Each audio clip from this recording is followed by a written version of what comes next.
Although Pakistan was prompt enough to rebut all the contents of the report published in Dawn, but on the show tonight, the big question that we have is that Pakistan stares at isolation at home front after international ignominy, and will it ever learn a lesson?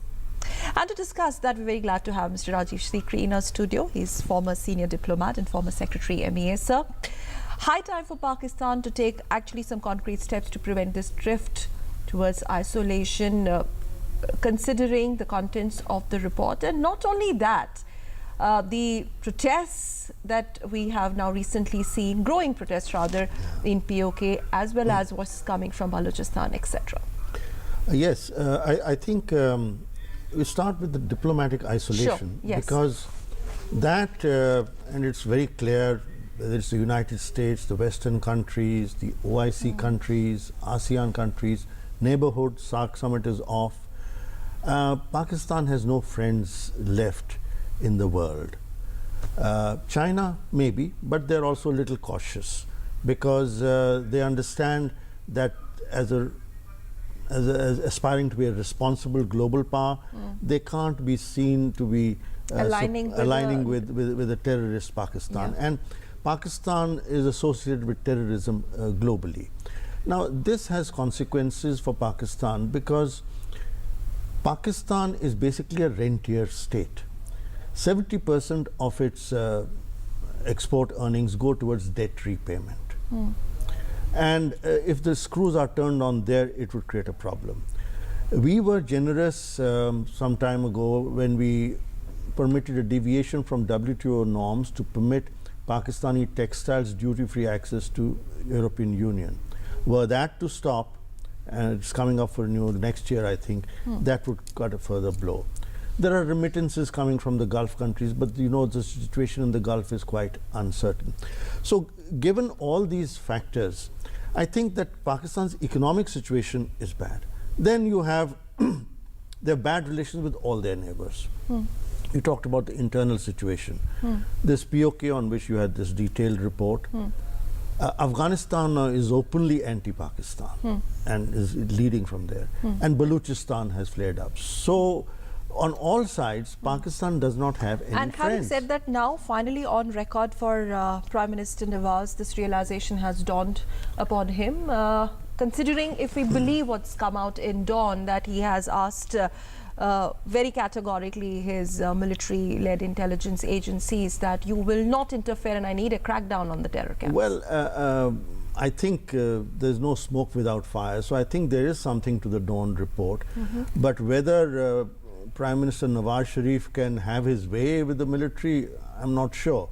He's tried it twice, he has been deposed twice. At the same time, I think public pressure, and there are a lot of sensible voices in Pakistan, concerned people, that where is Pakistan headed? You had statements in the Pakistani Assembly and the Senate today talking about this, that we must stop this because it is hurting Pakistan. If you recall, in 2008, Musharraf was removed as army chief.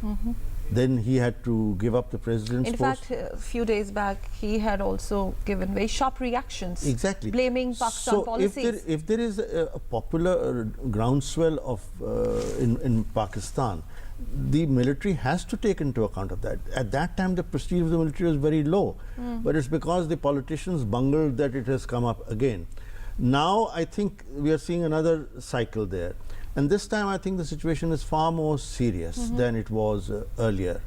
So, if Pakistan is wise, then they should crack down on terrorism, or at least take steps in that direction. If not, but then on ground, but on ground, this is definitely not visible every day or every second day. Now, quickly on to what's happening at the LOC and IB and the developments that took place today in Nowshera and Rampur sector. This was anticipated by our side, that after this surgical strike, which Pakistan denies, that they would step up their activity and have some attacks on our posts. So this was anticipated, and I'm sure that it is because of our heightened vigilance that we've managed to foil these attacks, and we've got some valuable information, and we've neutralized GPS many terrorists, and so forth. So this was anticipated. But what is heartening is that on both sides of the LOC, be it in POK or in the valley, there is now this popular feeling that, you know, enough is enough. And if this feeling grows, then I think that Pakistan will be in trouble, because the Pakistani terrorists cannot succeed unless they have some local support in POK. So if you have the population rising up against terrorism and these camps, then I think it will get more and more difficult. Do you see a kind of clampdown as far as Nawaz Sharif's position on this now is considered? If I have to quote Dawn again for you, it says the message that's coming out, the message that came out from this high-level meeting, that Prime Minister Nawaz has directed fresh attempts be made to conclude Pathankot investigation and restart stalled Mumbai attacks-related trials in Rawalpindi anti-terrorism court. Well, this is so that the pressure from India gets reduced, because I think that the heat that India has turned out as part of our coordinated and comprehensive strategy is beginning to pay dividends. The diplomatic pressure, the bilateral, the SAARC angle, the Indus Waters Treaty, Baluchistan. We haven't yet given asylum to Bukti, but you know, that's there on the anvil. MFN, we haven't yet cancelled, but it's there. So they know that there are many pressure points against Pakistan, which we know and they know. We have signaled to them that, look, please behave, otherwise we will have to start activating these various pressure points. That message may have got home to some people in Pakistan, even if the military is in denial. And you know, the military in Pakistan has always been a lot of bluff and bluster and arrogance and so forth. And Raheel Sharif now is coming to the end of his tenure. He would want to go out on a high. So they imagine that, you know, they are equal to 10 Indians and stuff like that. But how serious is this? You've had more than 3 decades of experience at the diplomatic level. When a country is snubbed at a particular forum, I'm talking about SAARC summit. I mean, it was in fact one of the many firsts that SAARC had to see, the way we don't know what's the future of this particular edition of the summit, the way it all panned out. Secondly, when you have big powers in the world like Russia supporting India, US condemning Pakistan terror, France supporting India, what happens then at a diplomatic stage? At UN, in fact, when your Kashmir rhetoric, there are no takers and nobody is buying your story on Kashmir. Well, certainly Pakistan has to rethink this matter. And I think the important thing is that we aren't being aggressive, because nobody will support you unless you can do something yourself. Here we have signaled that we will take the first steps, and therefore the world will follow. Earlier it used to be said, you know, Pakistan is run by Allah, America and army. Now America is out. And it's a strange sight to have special envoys of Pakistan visiting Washington and saying, America is a finished power. We can't rely on it. Forget about it. You know, we will go to China and Russia. Saudi Arabia was the second outside support.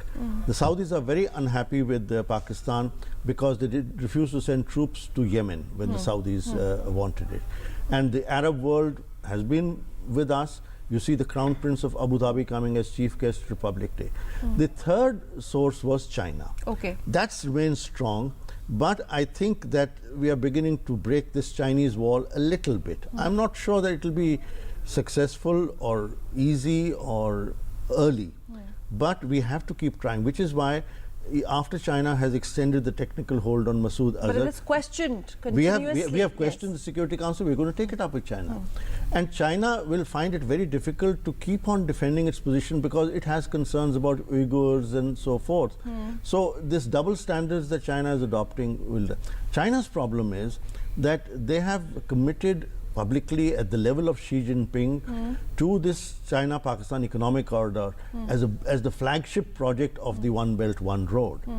And that is being threatened by what is happening in POK and Baluchistan. I'm sure that our strategists in the government had this in mind also, that we need to disrupt this project. So what final question, sir? What's happening within the current ruling dispensation of Pakistan, when you talk about their own power shifts, when you talk about their own roles? I'm talking about ISI, I'm talking about army, and the relationship these 3 power centers share with each other, vis-a-vis what has happened recently. I'm talking about in the context of latest developments. Pakistan now has to, in fact, do some policy adjustments, or else face Too the early to say, because if Nawaz Sharif, it's a calculation that Nawaz Sharif has to make. Should he sort of stick his neck out and then risk getting thrown out by the army? But then the army also faces a risk that if it openly takes over power, then Pakistan is likely to get even more sanctioned. So the army prefers to act behind the scenes. And so I think it's a little bit of a political cat and mouse game which is going on. But this is very early days, and I would hesitate to forecast where it would head. A lot would depend on public opinion. And POK is important, obviously, because if you do not have support in POK, then how do you engage in the terrorist operations? As far as the latest reports are concerned, they hardly have any support. No, they don't. They don't have support. But see what's happening in the Khyber Pakhtunkhwa, Right, Afghanistan and Balochistan. So at least we'll have to watch this carefully, and I think there are difficult days ahead for Pakistan. We've always believed, I think, a stable Pakistan is in India's interest, but not this kind of Pakistan, which is nuclear armed, threatening. So the writing, at least the bottom line, or perhaps the writing on the wall for Pakistan and their internal matters, is that their own issues, and as far as their own politics and other matters are concerned, they are precariously placed, and they are realizing the growing international isolation. That's a rational perspective, but I wouldn't count on rationality when it comes to Pakistan. And internationally, they stand isolated. Yes, I think. Thank you very much, Rajiv Sikri, former Secretary MEA, for joining us on the show and putting our top story in perspective. And with that, it's time to take a short commercial break here on Newsnight.